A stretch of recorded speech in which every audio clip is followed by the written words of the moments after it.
веќе многу пати е зборувано на тоа дека аутизмот е состојба, а не болест што ќе излечиме. Всушност представува состојба која што се манифестира со потешкоти во комуникацијата на детето, социјалната интеракција, потоа во контрола на емоциите и многу често бара индивидуата да функционира по шема, односно една зададена рутина. Општеството е се уште ограничено и во една стигма од тоа дека уште се мисли дека едно дете е невоспитано или воопшто разгалено кога ќе виде такво однесување. Зошто ние, родителите овде во Македонија, повеќе веруваме на доктори, истражувачи и не знам различни третмани и операции во странство, а помалку овде?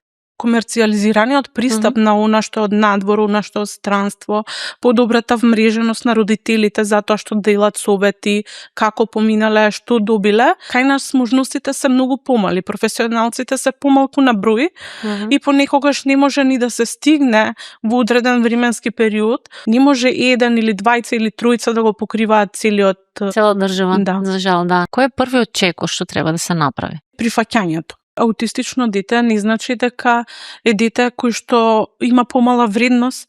Напротив, ние како општество треба да делуваме, да се зголеми свесноста за полесно и побрзо прифаќање на ваквите индивиди. И тие може да дадат придонес во општеството. Па секако, да.